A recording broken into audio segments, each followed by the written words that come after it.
Hey there, and welcome. Have you ever used a product that just clicks?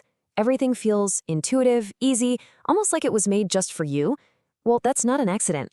It's the result of a really smart process. And today, we're going to pull back the curtain on the framework that makes it all happen. But first, let's talk about the flip side. You know what I mean, right?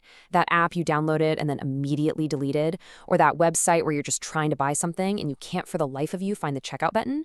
We've all been there. And that feeling, that frustration, it almost always comes down to one thing, a design that completely forgot about the user. And look, this is way more than just a little annoyance. For a business, this is a huge deal. Bad design literally pushes people away.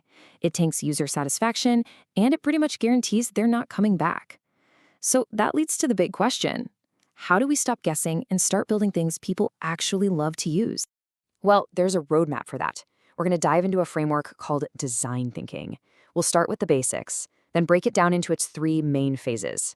First, empathize and define. That's all about understanding. Then ideate and prototype. That's where we get creative. And finally, test and iterate, where we learn and refine. Stick around because you'll see exactly why this process is such a game changer. All right, so let's talk about the solution. It's called design thinking, and really it's a total shift in how you approach a problem. Instead of starting with what can we build, you start with who are we building this for? It's all about putting the user right at the center of your innovation. So what does that actually mean? Well, think of it as a problem-solving toolkit. It forces you to look past the nuts and bolts and ask bigger questions. How does this product make someone feel? How are they thinking as they use it? Does it look and feel good to them? You have to consider all of these things, the emotional, the logical, the visual, to really nail the design. And you don't have to look far to see this in action. I mean, think about Amazon. They completely changed the game with online shopping. Why? Because they obsessed over the customer's journey, making it as painless and seamless as possible. That wasn't just luck. It was a deliberate design choice that helped them attract and keep millions of customers. The whole process breaks down into these 5 stages. It's a journey, really. It starts with empathize, which is all about understanding people. Then you define the actual problem you're trying to solve. From there, you ideate a bunch of solutions, turn the best ones into a prototype, and then you test it in the real world. So let's start at the beginning with that all-important first step. This first phase is absolutely foundational. Because let's be honest, you can't solve a problem if you don't truly understand it. And you can't understand the problem until you understand the person who's experiencing it. That's where empathize and define come in. Empathy is the heart and soul of this whole framework. The big goal here is to get out of your own head. You have to actively set aside your own biases and assumptions about what you think people need, and instead really try to see the world from their perspective. What are they trying to achieve? What's getting in their way? What really frustrates them? And you can't just guess at those answers. You have to get out there and engage with actual users. That means talking to them through interviews, just watching them go about their day, or sending out surveys to see broader patterns.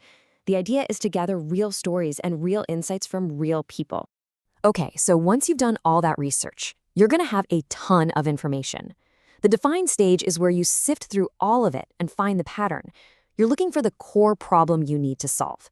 And here's the crucial part. You have to state that problem from the user's point of view, not your own. And here's a perfect example of what that shift looks like. A typical company might say, we need to provide comfortable shoes. See how that's focused on what the company has to do? But a user-centric approach flips it. It says older people need shoes that provide relief and comfort. It's all about their need, not your solution.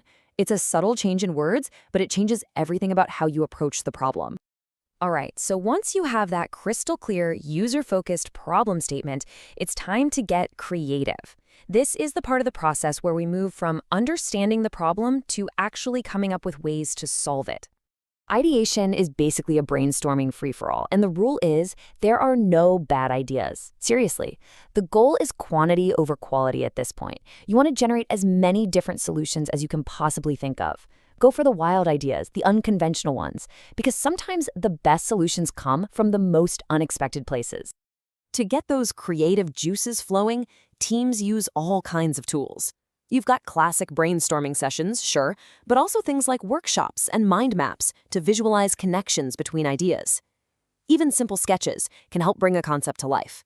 The point isn't to find the one perfect answer right away. It's to build a huge pool of possibilities to choose from later. So after you've got a mountain of ideas, you pick the most promising ones and start making them real. That's what a prototype is. It's just a tangible version of an idea so people can interact with it. And, a lot of the time, the best way to start is super simple, like with a sketch on a piece of paper. That way, you can get quick feedback on the core concept without wasting time on bells and whistles. And that brings us to the final stage, which might just be the most important one of all. This is where the rubber meets the road. It's time to take what you've built and see how it holds up in the real world with real users. So, in the testing stage, you're not trying to sell your idea, you're trying to learn. You put your prototype in front of users, and then you just watch. What clicks for them? Where do they get stuck? What surprises them? This is where you uncover all the little issues you'd never see on your own and get that priceless, honest feedback. But here's the thing you absolutely have to remember. Testing is almost never the finish line. In fact, a lot of times, the feedback you get sends you right back to an earlier stage. Maybe you realize you defined the problem wrong, or you need to go back and brainstorm new ideas. This isn't a straight line, it's a loop. It's a cycle of building, testing, learning, and improving over and over again. So now that we've walked through the whole process, let's just take a step back and talk about the big picture. Why go through all this trouble? What are the real benefits of working this way? Well, the payoffs are huge. First off, you end up building things that people actually need and want to use because you started by understanding them. That focus on real-world problems naturally leads to more creative and innovative solutions. And by testing your ideas early and often, you massively reduce the risk of spending a ton of time and money building the wrong thing. Ultimately, it creates a mindset of continuous improvement, which is just invaluable. And, this way of thinking isn't just for tech companies or product designers. It can be applied to almost anything. So I'll just leave you with this thought to chew on. What's an everyday problem in your own life that you could tackle differently just by starting with the user first?